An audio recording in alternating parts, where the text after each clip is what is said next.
a formal introduction.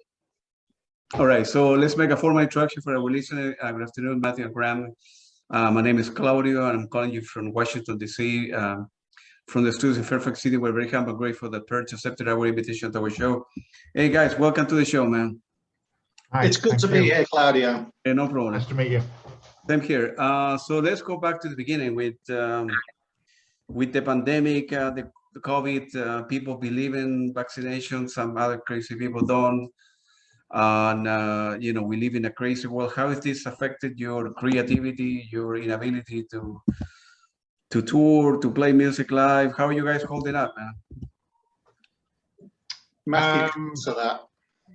Yeah, so okay, not great. I obviously music's not a full-time job, it's more of a hobby. So I run an engineering firm, and it was quite scary because I walked away from quite a well-paying job at the end of 2019 to go. I run an engineering firm, so we do a lot of green energy, renewable power, solar power, wind, and that kind of stuff. So very much to do with electric vehicles and all kinds of things like that. So I had an opportunity at the end of 2019, or at least I thought of an opportunity to work on some new technology, which I thought was interesting, and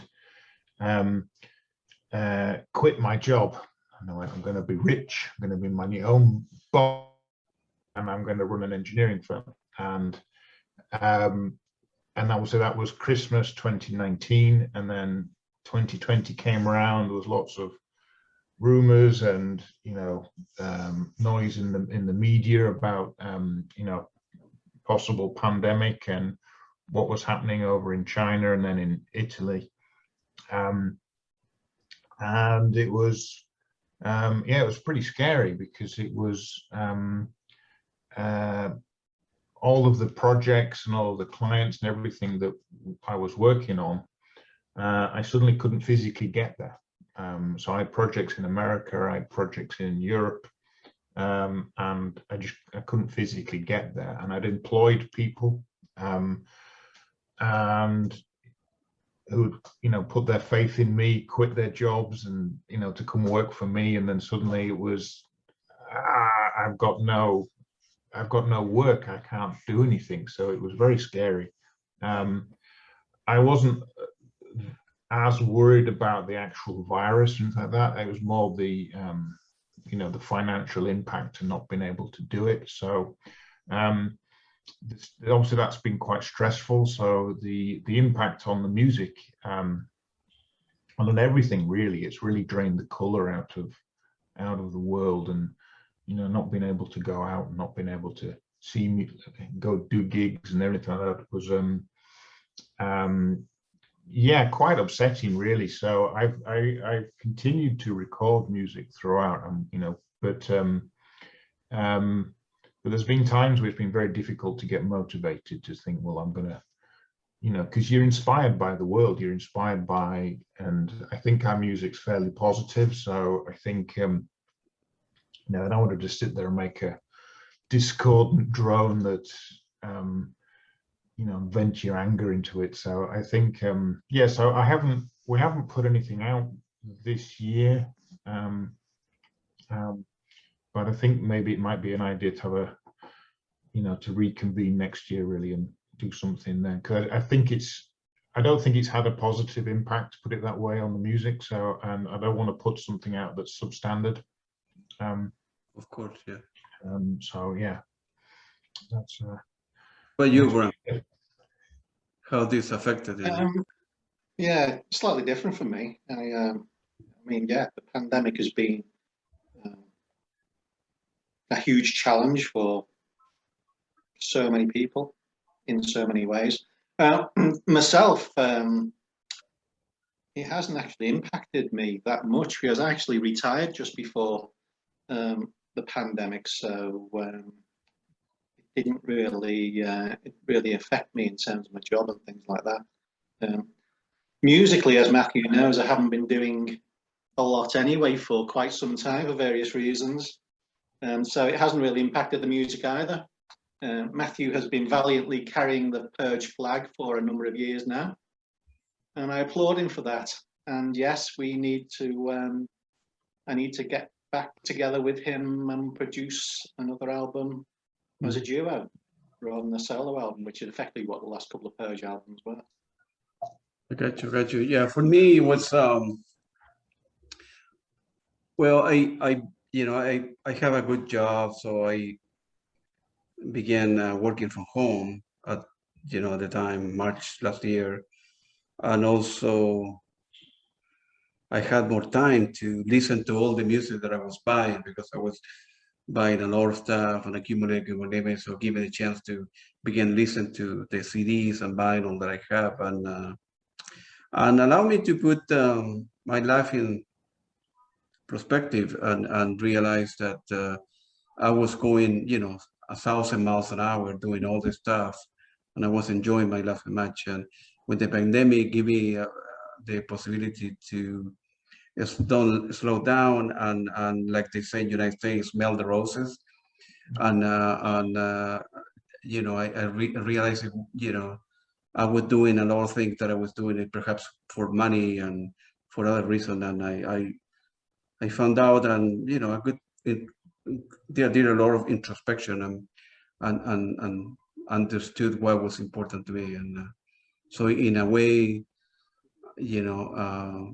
being cynic here was a great thing that happened to me because I found that was important. It's too bad here in the United States that a lot of people and many parts of the world lost a job and they were in very difficult situations, and Music is a great escape. it's a great escape. Yeah, that's true. As I say, I was listening to all my stuff, and I couldn't see any show for say like a year and 4 months. All the venues here in the United States, they opened up last week. So now bands begin touring, and I'm going to. I already saw 2 shows. I saw the Eagles twice, and Kim Crimson is coming next Friday, next Saturday.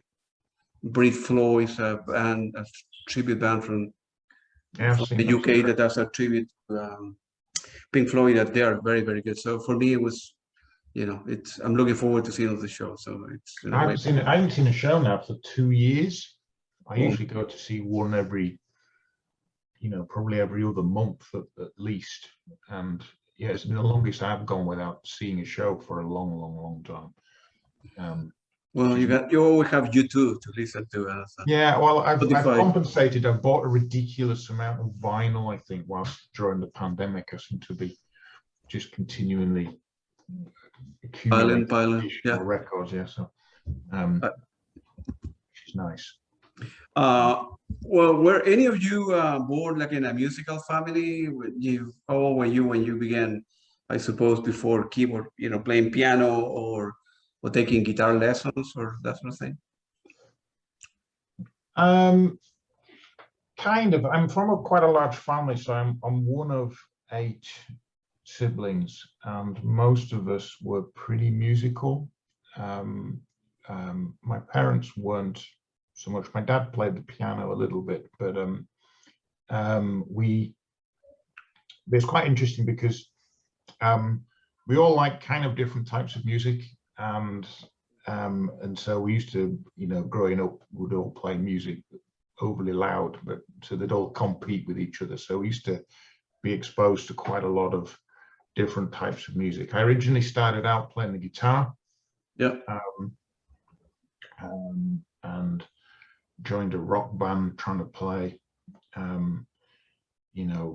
just your normal kind of 80s rock covers and things like that. But I wasn't great at it, if I was honest. I tried to play, and it was kind of accidental. I was given a cassette with because growing up kind of stuff with keyboards and synthesizers and stuff, I used to read in the news all the time. Any musical press always said that you know, people who played keyboards weren't real musicians. It wasn't real music. It was all, you know, you just push a button and it plays everything itself. And, you know, and, you know, you would sort of, if I was kind of honest, I didn't really know what a synthesizer was growing up or anything like that, you know, hadn't made the distinction. And, but I knew they were a bad thing. That's all I knew. I knew they were a terrible invention. And I was trying to play the guitar, and I was given a cassette which had Jean-Michel Jarre's Oxygen on, and I'd never heard anything like it, and it just completely just changed my world, because just as soon as it started, I just, and it sounds cliched, I just never heard sounds like that before, and I didn't know what made them. I didn't know anything about them, and I was spellbound by this cassette, and we just kept playing it. And I had quite a lot of what do you call it? No, rock LPs and stuff. I had a big pile of rock albums, and tried to play the guitar. And it had such an impact on me. I sort of decided that, no, I would never listen to this pile of records again, and I gave them away to my older brother, and I sold the guitar. And but I was bought, so I was only about, I don't know, 10, 11 years old or something, but I was bought a keyboard for Christmas. It was only a cheap Casio thing. And but straight away I could, you know, I could pick music out and kind of play it, that kind of stuff. And thought it was great. I even had a cassette of music that I'd written on this little keyboard. And but yeah, I love that. And so I took, you know, I went and took piano lessons, and then just used to read magazines and things to understand how they worked and what was going on.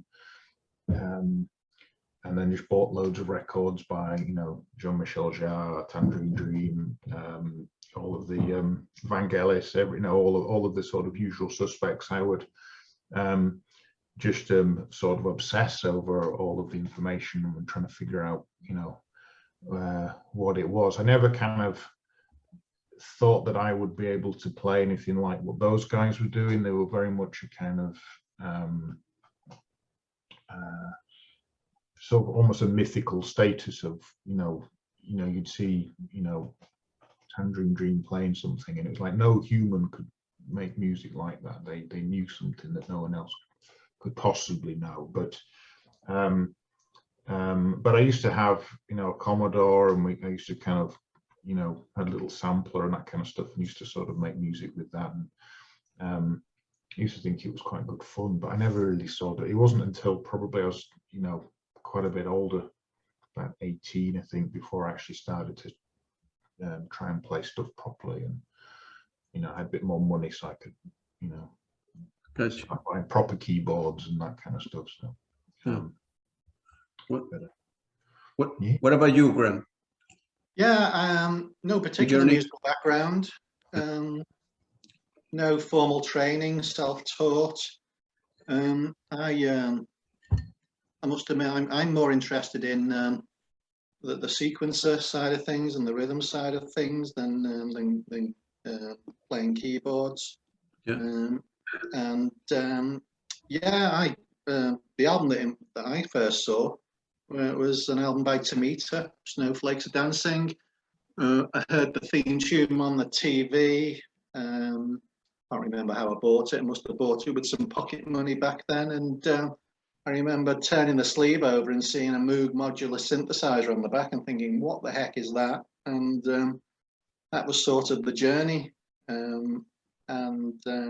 Yeah, I've been fascinated by electronic music and the equipment that makes it ever since. Good for you.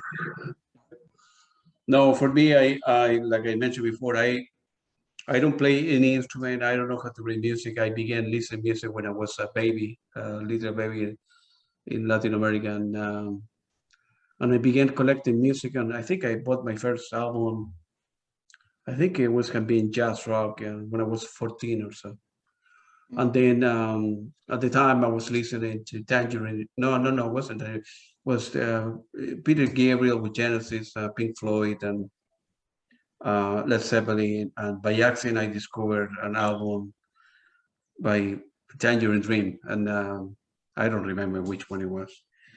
Um, and then um, and then I get fascinated with the music. But I like a wide range of things. I mean, I'm some depending on my mood and the thing what I'm doing. I like electronic music, I like pop, I like jazz, I like rock. So I have a wide range. I'm always buying new music and discovering new bands, and that's has been great. Uh, Music has given me a lot of satisfaction, and I have had the opportunity to interview I think 7 or 8 people that have played with Tangerine Dream. For Iris Kama, for Thorsten. I never had the opportunity to talk to Edgar Froese. Of course, I saw him, I think 3 or 4 times. I'm going to be interviewing his son Jerome next month, and it's got great that all these people, all the people that have played or been involved over the years with Tangerine Dream give me a different perspective and that kind of stuff. So it's great to be able to talk to you guys because, as I said before, by accident I came across your music and it's very good. Yeah, it's very good. So I was reading in Bandcamp that you guys were for with the ambition to recreate a little bit of the electronic rock, if you will, based on the Yeah. performance of 74, 86. Why the particular period? I mean, after that was, in your opinion, the best Well, the years simple of answer to Tangerine that is Dream? the simple answer to that, I think, is Chris Frank. When he was in the band, everything seemed to happen. We, I mean, for me, we formed at the time. There's a lot of bands doing the more traditional 70s Berlin school type style, and still do, and I love that style, and I always will. But we thought there was an opportunity to do something slightly later in terms of style,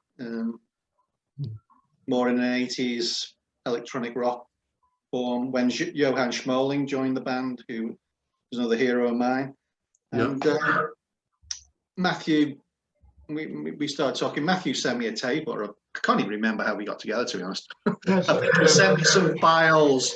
He sent me some files of some music which I'd heard a lot of, but when I heard Matthew's, I thought, oh, wait a minute, there's something here. There's actually something here, and I can hear Johann Schmoling in this. So I thought, great, let's see if we can do something together. And it sort of went from there. But Matthew will probably correct me now and tell me we're actually happening. Yeah, so the reason for the period is when Edgar Froese started the band originally Tangerine Dream, they were very Pink Floyd-y type of music. It was very art rock type of stuff, quite acoustic drums and all that kind of stuff. Now he met Christoph Frank at this Berlin school place where they people were getting together to experiment with new types of sounds and trying to do different things, and there was a real big sort of movement in the that time to kind of come up with new stuff, and it was very interesting. But at that point, when those two guys met, that's when they started to use electronic instruments. So before that, it was more traditional stuff, and then they became this electronic band, and he was a sort of a drummer background, but I think a lot of he was very much an engineer and all the sequencing stuff, and so their sort of production quality of what that band was doing was really elevated when he joined, and so you had Edgar had kind of the vision and the direction of what the band was trying to do, and Christoph was able to sort of make it all work. And then so they had you know, Johannes, they had, you know,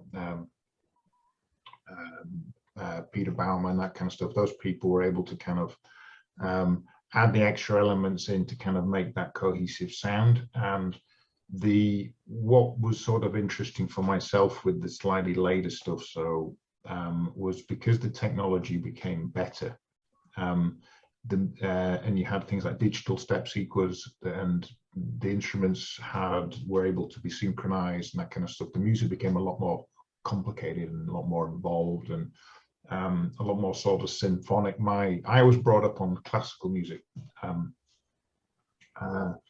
and I loved just all the layers and that kind of stuff. And you know, TD always had this layered synthesizer sound with lots and lots of things building up, and it was very kind of very organic sound, so which interested me.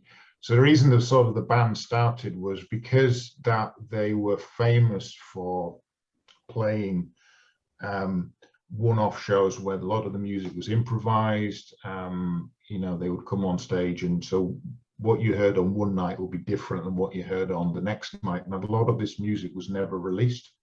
So the band were famously bootlegged an awful lot. People used to record them endlessly, and so during the 90s, there was an internet relay chat group,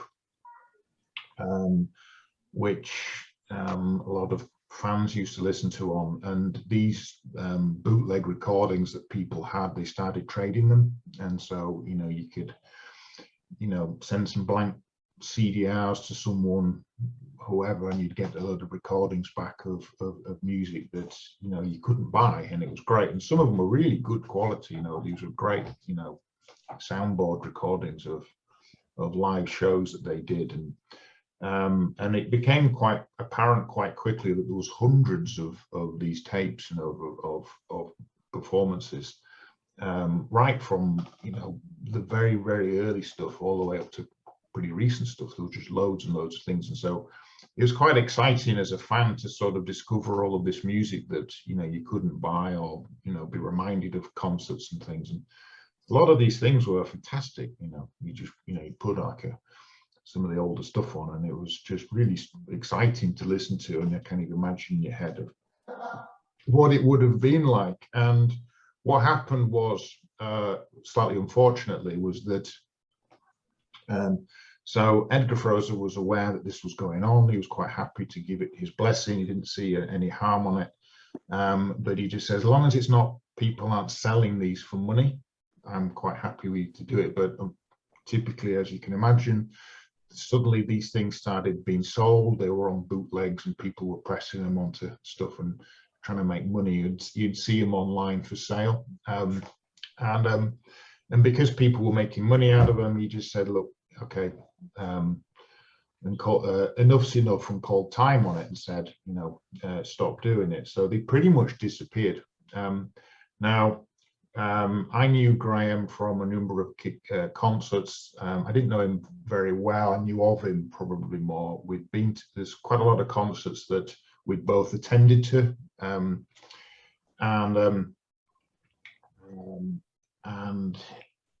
I had been working on an album, solo album, and I'd sort of published links and things to the mailing lists and that kind of stuff to say, look, I've done music. And Graham, his feedback on it was nice and quite positive. He, you know, he took the time to listen to it, which was nice. He wrote a piece of music which was very sequencer driven. It didn't have much melody, but it was a very layered sequence. And so, being a little bit cheeky, I you know, remixed it. I put, you know, melody on it and that kind of stuff, and I sent him over and just says, you know, what do you think? And again, he was quite kind about it, so wasn't upset that I messed with one of his tunes. I remember that now. I've forgotten that. Yeah, you did. And it was yeah. I mean, I was quite light with it. I didn't play around with it too much because I didn't want to cause offense. I thought it was great. You sent it back and thought, oh, that's really good, that, right? And I said, right, I'll do you something, and I'll create a sequence and send it over to you. And he went, great. I'll do me anything, but anything except that really high pitch arp, like at the end of Pergamon. And you said, don't do anything like that. So that's exactly what I did, and I sent it over to him. Yeah. So yeah, it was quite funny. So what happened? So we had this idea. So we were talking quite a lot, and we talked about music that we liked, disliked, and I made a comment that I didn't like this particular Pergamon track because of this repetitive sequence on it. And so that was exactly what Graham sent over. He sent this it's like, all right.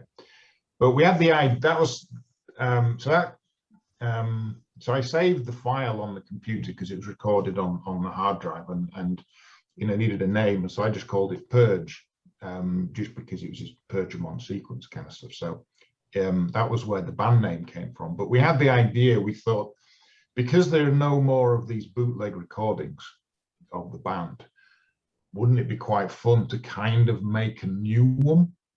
And we wouldn't pretend it was TD, but if we could kind of make the sound and we could make it sound like a live bootleg recording, and so the artwork and everything was to look like one of the old bootlegs that had come out of the band, and we thought it'd be quite amusing and also a challenge as well to try and to create that, and it was quite stressful really to realizing what you've taken on, because there were so many sounds and so many layers and everything, and we need to sort of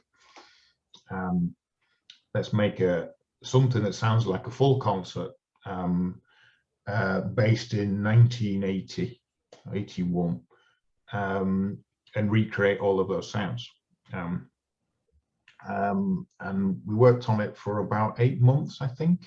Yeah, something like that. Yeah, probably felt longer.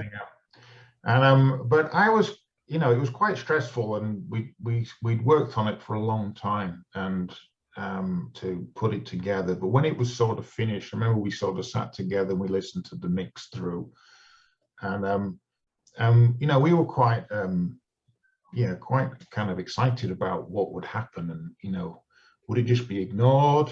Would people understand it, or would it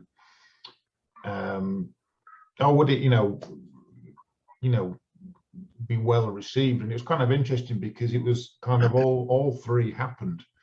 So we had one group of people who liked the idea of what we were doing, and some people got really into it and really quite excited about what we've done. Some people then took great offense, like, how dare you try and emulate Tangerine Dream? Who the hell do you think you are, kind of stuff. And I got some really shitty emails from people who were quite aggressive, in that there is only one TD, who the hell do you think you are? And the fact that they got so upset by the fact that we'd made this record was really encouraging. We thought, yeah, we've done something here. The fact that you've annoyed somebody is a good thing. And it's a reaction, isn't it? Better than no reaction. Yeah, exactly. Because that's the thing. If you create a piece of art or something, nobody's asked you to do it, and you've just sort of created something of your own arrogance, I guess, and you've kind of thrust it upon the world. Go listen to this thing we've made, and there's no reason for anybody to do that. But yeah, quite quickly it seemed to pick up the noise and things, people just sort of making either very hateful remarks or very encouraging remarks, and people kept saying it sounds like TD. It sounds like, they're making all these things, like, it sounds exactly like it. And so obviously once it was finished, we then had to sort of make another one then, and it was fun though. I mean, let's make it clear that one of the reasons I was doing it was because it was fun. It was fun actually creating these sounds and these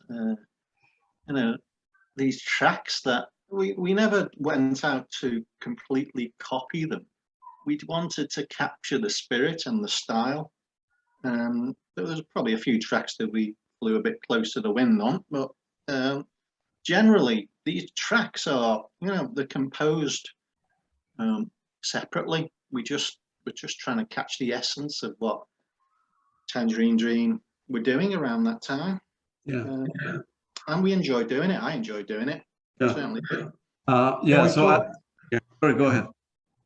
Yeah, I would just say, well, what we would end up doing is we would listen to these bootlegs that were available of different years, and listen to the style of music that was being played on a particular tour, and then try and recreate that spirit of that thing. So we'll try and emulate the sounds of it, but it would be all our own melodies, and everything was ours.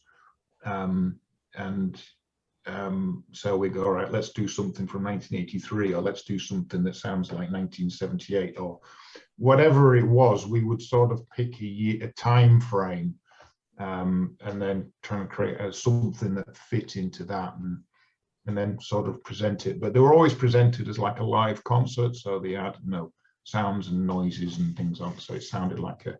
Some of them were, not all the albums, but some of them. Yeah. So. But yeah, that was the sort of motivation. I mean, I say, whatever, as Matthew said, there were a broad range of reactions. What I will say is that, as well as us enjoying it, we were very serious about what we were doing, and it's not easy to jump between a concert from 1976 to a concert from 1983, or an album from 1985, and then do an album from 1974. It's difficult to bounce around their catalogue, because at that period they were a different band almost year on year. So therein lies the challenge to actually try and emulate that style, that sound, and encapsulate it in our own music. And we were very serious about what we were doing, and still are. Yeah, a bit obsessively serious at times. We used to occasionally fall out. Never fallen out. Well, it's complicated. I mean, they had access to cutting edge equipment. Yeah. Before it was, even in manufactured, it was. Musician wise, they were absolutely incredible. So, it's not easy, and we wouldn't pretend to, be them, but we just try and capture the spirit. Yeah, At the end of the day, either someone will enjoy it and they'll buy it, or they won't enjoy it and they won't buy it. Yeah, no, I think I listened to all the stuff that is in Bandcamp, right? And it's great. I really like the quality. Number one. Number two, in my opinion, up to 86, 88 or 90 perhaps, that was the best period of Tangerine Dream. Yeah. I don't have any bootleg. I have all original. I think I have about 50 CDs from Tangerine Dream, if not more. And 10 are great. The others are terrible. Later on, they were doing, out of the soundtrack, they did about 60, probably 4 or 5 are good. And I didn't like the latest, I don't know, 15, 20 years of Tangerine Dream. The early stuff, like Ricochet, and was the best period in my humble opinion. Yeah. There are other influences in our music. Yeah. Listen, you'll hear some Vangelis in there, and you'll hear some Jar in there. Yeah. We do. And you'll even hear some Perge in there. There's some stuff we do that is completely us at times. So.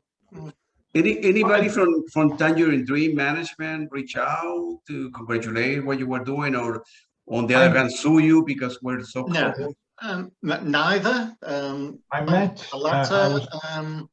Well, I don't know. Have you had much? I haven't. Well, the current band the lineup now, which is quite amusing actually, because we've been playing Tangerine Dream stuff longer than the members of Tangerine Dream, which I think's slightly surreal. But I bumped into, so I've met him a few times because I like his music. Ulrich Schnaus, who's in the band at the moment. Yeah, I interviewed him a couple of months ago. He's very nice guy. He's a lovely man. He's very nice and Yeah, very clever. I met him, and he knew our stuff, which was quite nice. Okay, I don't know how well, but he knew of it. He'd heard the name. He sort of mentioned some of the records, which was nice. I gave him one of our CDs, and that was sort of encouraging, which was nice. I was told that Johannes had heard our music and took offence at it. He got apparently quite. He didn't like the idea of people copying what they've done, and heard. I think Mythos that we'd done a few years ago, and I think he'd heard that record, or somebody played him a bit of it, and he was quite irritated by it. But the fact he was annoyed, even though he's a hero of mine, was still quite amusing. Felt like I'd done something worthwhile. But no, I don't know. It didn't. I mean, it would be great, to do something. Well, we never did it to get contact with the band or any band really. We did it because we wanted to, and we enjoyed doing it, and we wanted to produce a valid album and albums, and hopefully we have. I mean, from my point of view, I didn't want it to be just a clone. I didn't want it to have no identity. It was very important that we had our own sound, that people could, because you say, if you listen to a Jean-Michel Jarre album or a Vangelis album or a, whoever, you can always tell who wrote it. You didn't need to be pointed out. I thought a lot of electronic music had become a little bit anonymous, where it was just music. And I mean, it may be very good, but you wouldn't know who had written it. But you could always tell in TD who had written the music. It was very distinct. And so we wanted to make sure that it had our flavor, so people would recognize it as one of ours, even though it was a retro type of thing. It would have our own touches and stuff on it, which I thought was important. And the more we did it and the more feedback we got and the more encouragement, then it was pretty exciting. I'd get very long emails from people who would write all kinds of lovely things about how important the music they were. I mean, there was one person who had written to me that said that he was quite depressed and was struggling and stuff, and the music really, inspired him and that kind of stuff. And it's great. I mean, because you say nobody asks you to do it, you're doing it because you want to. And it costs a lot of time and money. We spent, money and all the equipment to make it, and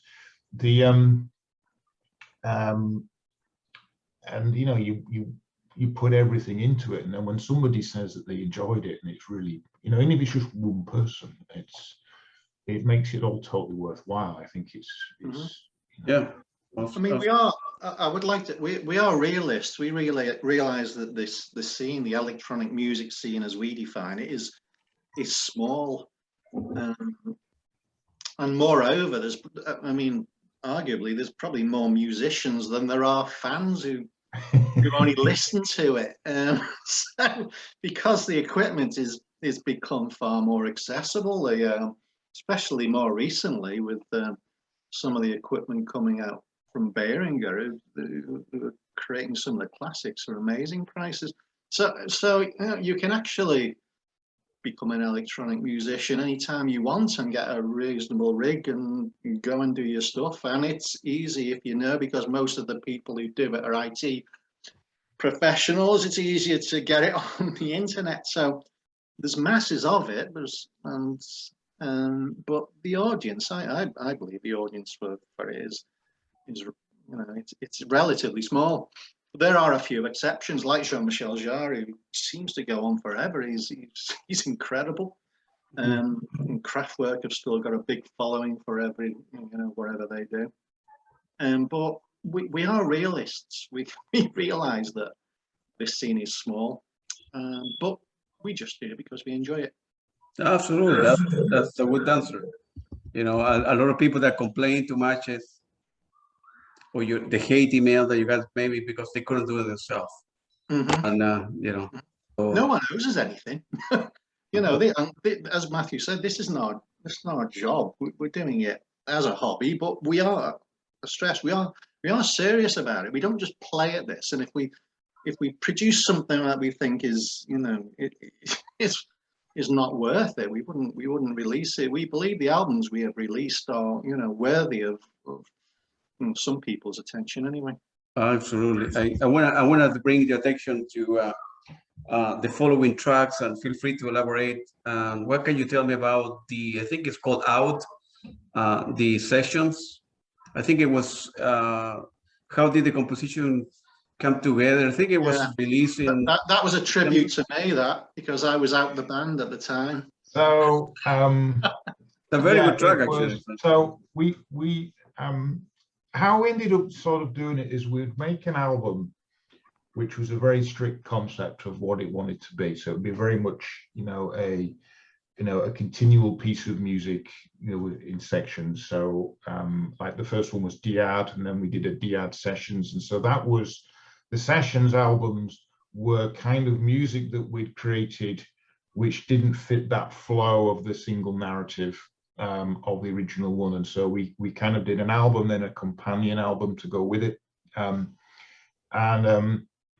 Which enabled us to be a little bit more, I guess, off topic, what the music. So, because obviously, we like lots of different things. And so it was enabled us to make slightly different types of music. While we were making these albums, there was a strict, well, not script, but we were aiming for a style. But sometimes, for whatever reason, we created a track and we listened and thought, you know what, that doesn't quite fit that sort of that strict style that we were looking for. So they're the ones that went on the sessions, basically, aren't they? And everyone likes sessions albums. If Jean-Michel Jarre released an Oxygen sessions album, it would sell millions, because you just want to get more of it, don't you?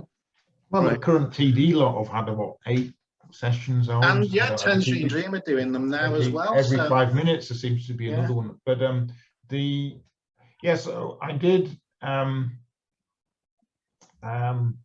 So the last music that when Chris Frank quit and they parted ways, and for people like myself it was kind of the end of the band, really.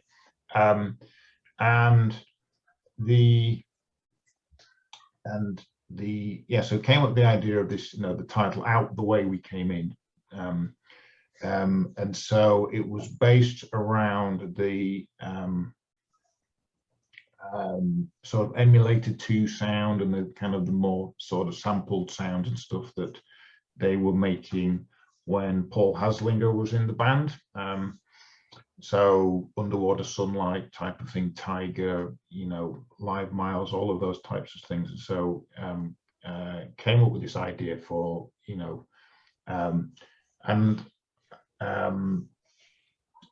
so I ended up creating 2 records worth of material of stuff that kind of fit that thing, and so we ended up with bits and pieces that was probably all the way back to things like Exit and that kind of stuff like that.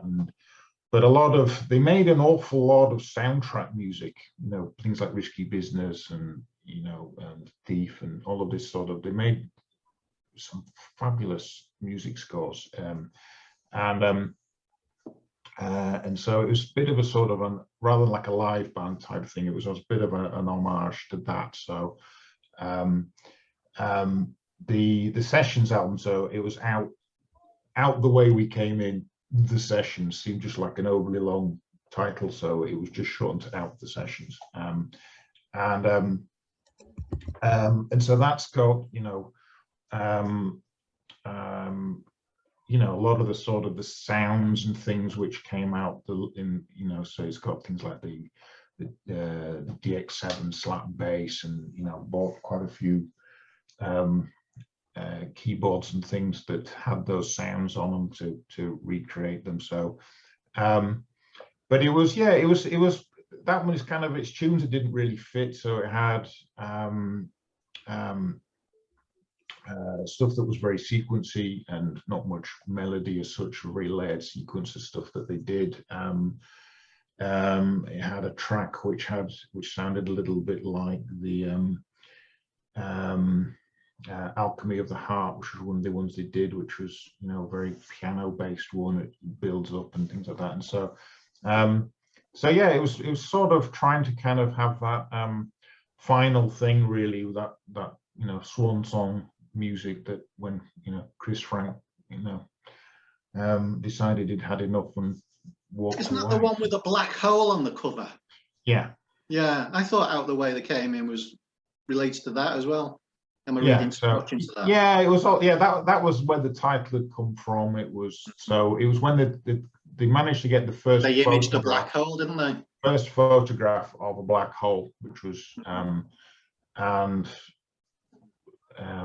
it was so they did so I mean, the artwork we do on records are always a little bit cheeky, and, you know, they're either, you know, kind of a nod to a particular album or a bootleg or whatever. So all the artworks, there's loads of references and things on the artworks, and more often than not, people don't spot them, but it's quite so they did an album called Exit 1981, which obviously has the sun on it and a particular, you know, the graphics around it. So I took this NASA photograph of the black hole and then created the kind of Exit fonts and everything around it, so it sort of fit it. And then, you know, I could have just called it Entrance or Exodus or something, I don't know, but it was just I thought Out the Way We Came In was just a little bit more amusing. So absolutely. So that's where it came from. So it wasn't a Led Zeppelin homage in Through the Outdoor? No, not that one. Not that one. There's no Porcupine Tree. Just to clarify that, because some people thought it was. Yeah, the other album is pretty good also. It's called, I think, Changing Landscapes. I really like that one as well. I do as well. Yeah. So because I'm not on that one either. So Changing Landscapes was is a solo one of mine. So what happened was that we'd worked on an album called Catharsis, which was and sort of a 1976, 77 type of 77 album, which was April 77, actually. Let's be specific here. It was a monster of a record to create, and it was quite difficult. But yeah, loved it to bits. Now, when it was finished, we sort of decided to have a little bit of a break and that kind of stuff, of, you know, from what we were doing. Now, I'd accumulated quite a lot of tunes, bits of music which I'd written throughout the whole period of being involved in Perge.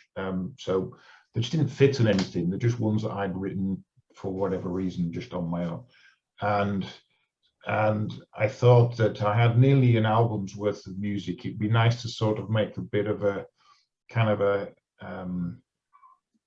I don't know, sort of a journey thing of, this is like where I started, and then this is, you know, what we've gone on, and do different tracks. And so there was a few bits and pieces where, you know, I used different people. There's a friend of mine also called Graham who plays guitar very well, and, you know, I'd worked with him on to do some guitar solos. With there's a, you know, kind of Vangelis stuff that there was another track which I'd worked with John Christian on, who was from Air Sculpture. So he added some keyboards to one of the tracks, and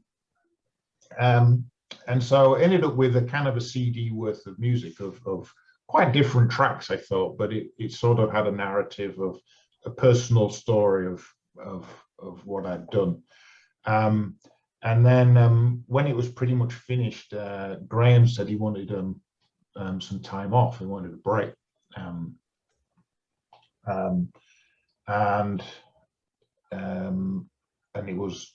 it wasn't clear at that point how long it was going to be for. We hadn't fallen out or anything. Specify, He just wanted a bit of space. Time flies, doesn't it, when you're enjoying yourself? And so I thought, I thought maybe it could be a bit of a swan song type of record again. If we have parted ways, what do we do? So there was. So I thought what I would do is to make it more of a statement. I would make it a double record, double CD, and put on. So there was 2 tracks on there which we'd worked on, which hadn't been finished, so I put those together, and then I added sort of 2 tracks in the same sort of style, so very sort of sequencer based, and then that kind of made up this big track, side 2, which was so it became a bit of a it was quite daft. Yeah, it became a very complicated record again, and very overblown, because it was 2 full CDs. And there wasn't the bonus tracks that couldn't even fit on the 2 CDs. Yeah, so and then there was a few other bits which were made on the download, and so I had I had them pressed onto CD, so that cost me thousands of pounds to have them printed on CDs, and nobody bought it. Well, I need to come back, don't I? So I ended up with just boxes and boxes of this damn album that I couldn't do. What you should have done, Matthew, is what I've always said. You need to do them in different coloured vinyl CDs with different labels, and number them as well. That always sells. On a serious note, that's something that we, again, going back to the Tangerine Dream bootlegs, the bootleggers knew that if you do very limited editions of different coloured vinyl, they become even more collectible. In fact, people buy then multiple copies of the same thing just to get all the variations. So we sort of took this theme, and quite a few of our CDs, if we press 200, there'd be 51 colour, 30 the other, 20 the other, 10 the other, and yeah, people love these, and people did. Full set. Are you guys? So you're doing instead of going to a record label, you're doing self-releases, and how are the sales in Bandcamp? Yeah, everything's self-published on Bandcamp. We have been approached once or twice for doing some, having it on a label, but I don't think it would benefit that much. We have. Thankfully, we've been able to generate quite a good following. It's the if a new album comes out, it generally sells quite well. Quickly. And there's people always emailing me saying, when there's a new record, I need a new record, make one now. Then they tell you how you should make it as well, what it should sound like. Which we like, that Force Majeure album, that must be our top request, mustn't it? Yeah, so there's a few times we've been approached, but we haven't really taken it up, because it's all on Bandcamp. We make a pretty good share of the music ourselves, and I think there's enough reach there. So Bandcamp is very good. I think it's a great platform.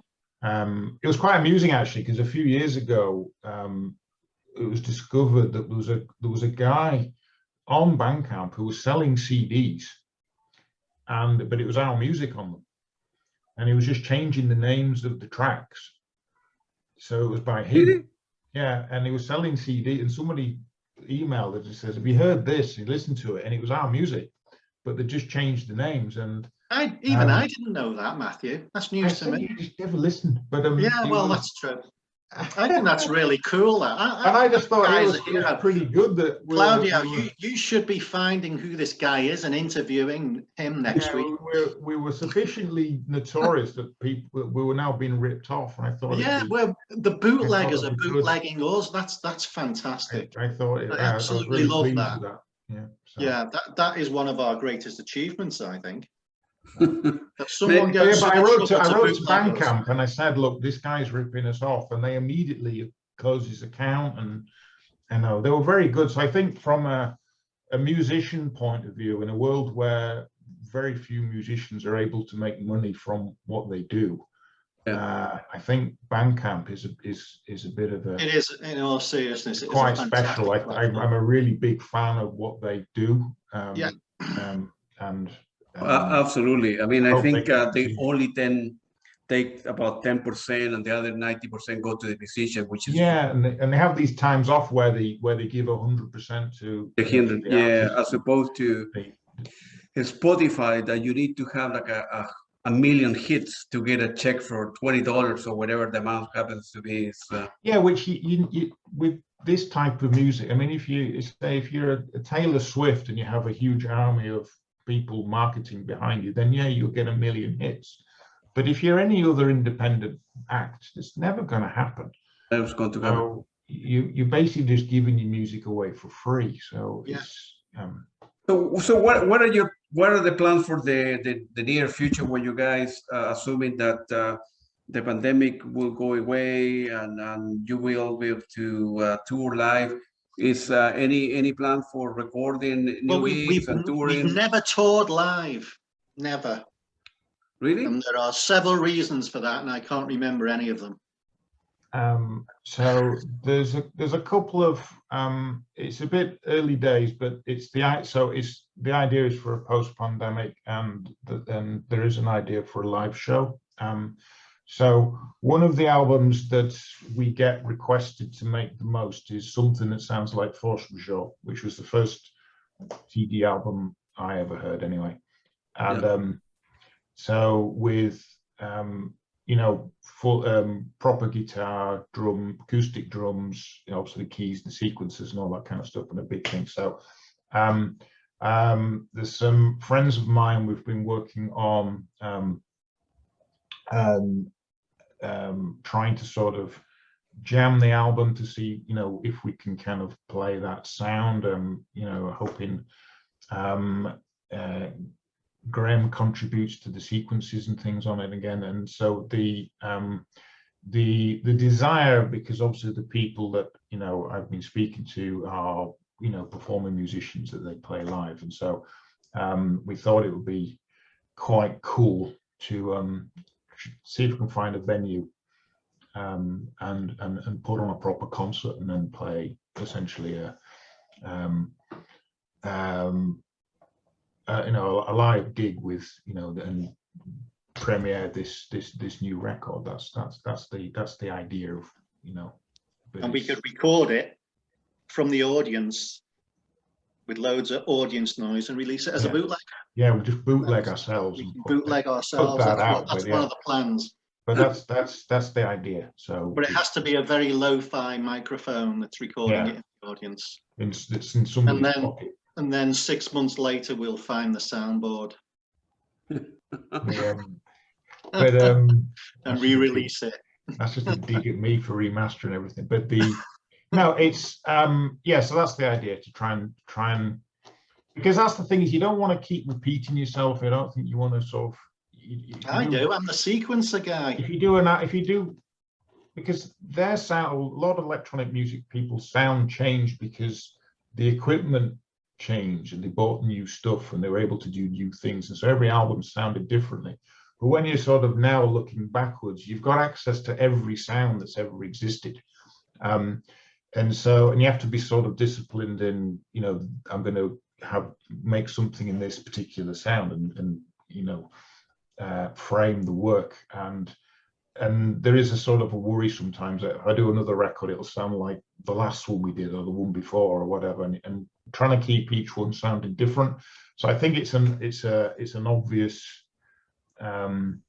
gap in in the back catalogue, our repertoire, with a big sort of that rock sound and have a real guitar sound, real drums, proper drummer and everything, not a virtual drummer and stuff like that, and have all of that stuff. And then I think if we've got a band that will have to record it in a studio, I think there's no reason then why we couldn't play it live. And I think that would be good fun, and I think that would be just take it up another notch for where we can do. And hopefully people want to come and see it, and it won't be like my Changing Landscapes where I'm sat on my own with nobody interested. I need to borrow a far bigger modular synthesizer though for that. Yeah. At least 9 cabinets, I would say. Yeah, just need all of that. So yeah, and lasers. We need lasers. Oh, I've got lasers. Everything is better with lasers. We know this, Matthew, don't we? That's true. So the last question that I have, guys, feel free to mention Matthew's the Bandcamp website or your website, and so where our listener can buy your music, and feel free to mention the Bandcamp. Yeah, so if you go to perge.bandcamp.com, everything we've done is on there.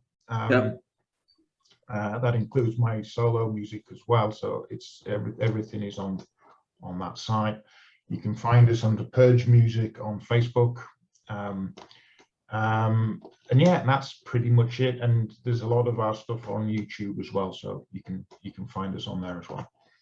Well, it was very nice talking to you, Graham, and Matthew. And definitely, I will reach out, Matthew, because I'm going to be buying the music from Bandcamp. But I'll give you a link. You can have it. But I want the physical CD so you can sign it and okay. I like physical. Yeah, okay. It's like reading a book in PDF format, or yeah, it's not the same. You want it, or turning the pages. For me, I like to turn the pages. Open the vinyl and seeing the picture. I'm old school, and need to read. I'm sure Matthew notes. can sort you out. I'll sort you out. If you got any physical stock left.